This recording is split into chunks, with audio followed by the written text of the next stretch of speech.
El derecho de entretenimiento para creadores de contenido o influencers en Colombia. Mi proyecto de investigación se trata del derecho de entretenimiento, pero del derecho del entretenimiento como un todo, basado y enfocado en la búsqueda de los fundamentos, los desafíos y la aplicabilidad en Colombia. El derecho del entretenimiento para muchos es desconocido y aún en nuestro país es un tema que tiene muchos vacíos, vacíos de investigación, vacíos jurisprudenciales, vacíos normativos, vacíos legales, vacíos bibliográficos. Hay muy poca bibliografía sobre el tema. Eh, Aparentemente es un derecho regulado, pero es un derecho que se suma al derecho de imagen, es un derecho que se suma a la propiedad industrial, es un derecho que se suma a la propiedad intelectual, es un derecho que se suma a los derechos de autor. Entonces, ¿qué pasa? Que deja de ser un todo y se convierte en los rezagos de diferentes ramas del derecho. Es decir, está fraccionado y no es un todo. El proyecto o el ensayo y toda la investigación fue idea de la necesidad que tiene la industria de ser oída jurídicamente. Entonces nos encontramos ahorita, por ejemplo, con la contingencia de la pandemia, viendo cómo la industria del entretenimiento ha sido tan golpeada y no hay garantías, no existe ninguna garantía para esa industria porque es una industria que está en el aire. Entonces, para iniciar el análisis de mi trabajo fue necesario enfrentar conceptos disruptivos completamente. Es que el mismo título es disruptivo por sí solo, entonces uno no puede relacionar derecho con entretenimiento y entretenimiento con derecho, porque si uno es muy formal, el otro es muy informal. Estamos acostumbrados a ver a los abogados con saco y corbata y no estamos acostumbrados a relacionarlos con la industria, el entretenimiento audiovisual, con los actores, con los cantantes, bailarines, etcétera.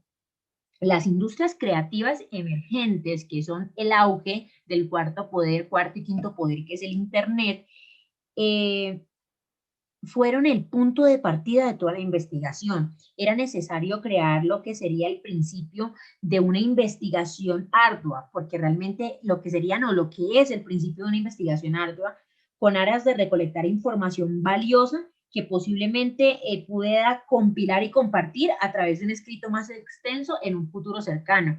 Pues siento que aún no encuentro como el nicho y no encuentro lo que decía al principio, las bases incluso bibliográficas, por lo menos en español hasta el momento, del derecho del entretenimiento para adecuarlo a Colombia.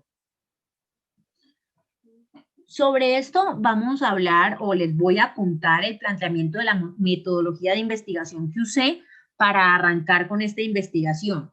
Inicialmente consideré que el tipo de investigación que yo había determinado trabajar era explorativa o formativa. ¿Por qué explorativa o formativa? Porque una vez planteado el problema, me he visto enfrentada a numerosas dificultades, especialmente al no encontrar legislaciones, bibliografía, infografía, al no encontrar casos concretos y peor aún, y que es angustiante al no encontrar colegas dispuestos a investigar o a trabajar en el tema. Además de esto, esta investigación está encaminada a precisar la problemática sobre el derecho al entretenimiento, sus fundamentos, desafíos y aplicabilidad. Adicional a eso, el método más pertinente para resolver mi problema de investigación, aparte de que se empiece a conocer el derecho al entretenimiento, el método más pertinente es el método de análisis. ¿Por qué el método de análisis? Porque teniendo en cuenta que parto de una realidad que existe, o sea, ya necesitamos analizar lo que hay, a lo que nos estamos enfrentando día a día, no solo los abogados, sino la industria. Entonces tenemos que enfrentar esa realidad y determinar y visualizar que existe un vacío jurídico que necesita llenarse lo más antes posible. Porque vuelvo y repito lo que dije a modo de introducción al principio, lo estamos viendo ahorita en la contingencia y se va a seguir viendo porque la industria creativa, aparte de ser emergente, va a arrasar el emprendimiento y todo lo demás, y nos falta muchísimo, y nos vamos a ver enfrentados a problemas grandísimos si no determinamos pronto o si no resolvemos mejor pronto esta problemática, este problema, esta situación problema. ¿Dónde planeo o dónde pretendo encontrar la información necesaria? Pues realmente la información necesaria considero encontrarla en fuentes bibliográficas, libros, revistas, tesis de otros colegas, prensa, entre otros. Como lo decía anteriormente, no es fácil, no ha sido nada fácil. Mucha de esta información o de estas fuentes bibliográficas no se encuentran en nuestro idioma nativo, están en inglés la mayoría porque en Estados Unidos el derecho de entretenimiento es un derecho que se aplica demasiado. Además de eso, pretendo utilizar encuestas, entrevistas, sondeos, etcétera, utilizar mucho el cuarto y quinto poder, que incluso es una de las bases de la problemática, ¿no? Entonces, tratar de que lo que causa el problema de una u otra manera también cause la solución. Pretendo de pronto redondear esta investigación a un nicho muy pequeño.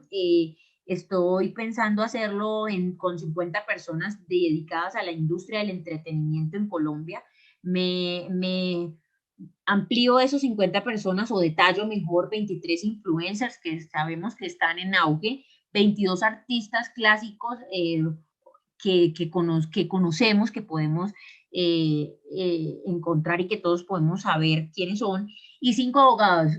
¿Por qué 5 abogados? Yo inicialmente pensaba en que más abogados debía tener en mi investigación, dado a que pues somos la profesión que va a resolver el problema, pero dando al tema y facilitando no solo el trabajo, sino facilitando la respuesta a la pregunta problema, definí que fueran 5 abogados que, aunque son muy difíciles de encontrar, ya tengo algunos en el radar.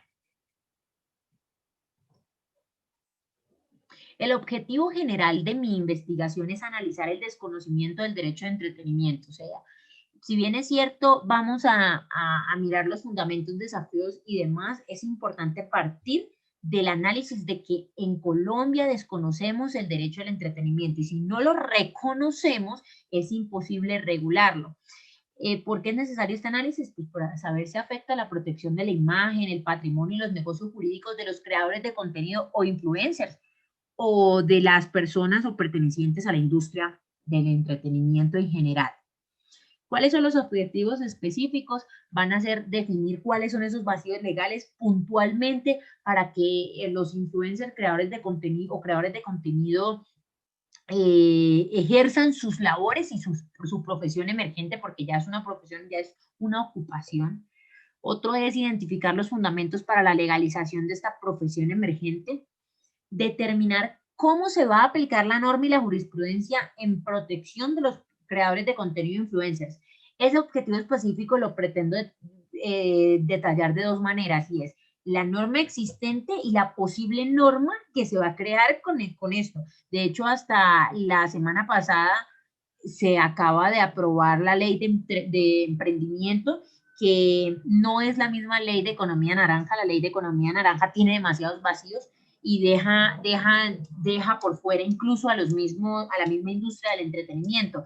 Y esta ley del emprendimiento de pronto sí nos da un espacio más. Entonces, este tipo de leyes, revisarlas y determinar cómo van a aplicarse para, o en pro mejor, de estos influencers o creadores de contenido.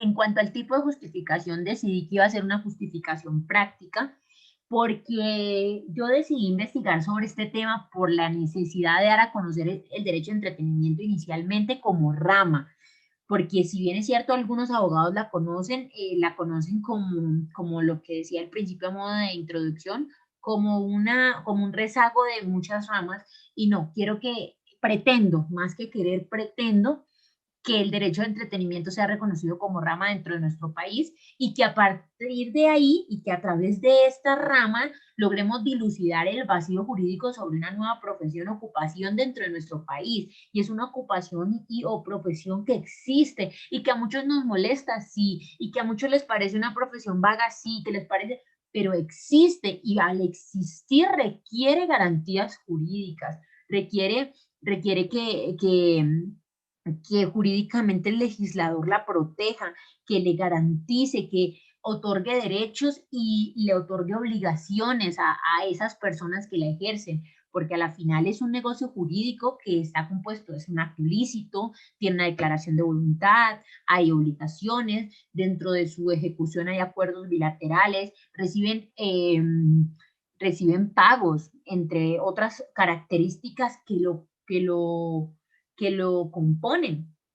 Entonces, todas estas características y muchas otras más que se me quedan cortas hoy en la actividad, son dignos de respaldo y de protección. Entonces, en ese orden de ideas, considero que la justificación es práctica.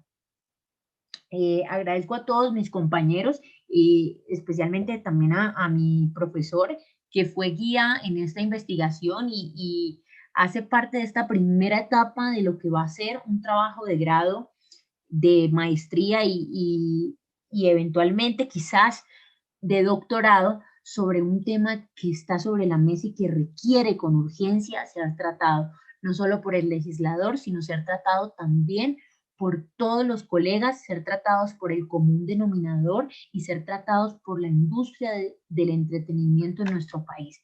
Muchísimas gracias. Me despido, Lina Díaz Bayona, estudiante de la especialización en Derechos de Autor, Propiedad Industrial y Nuevas Tecnologías, presentando la actividad número 4 del Seminario de Investigación 2.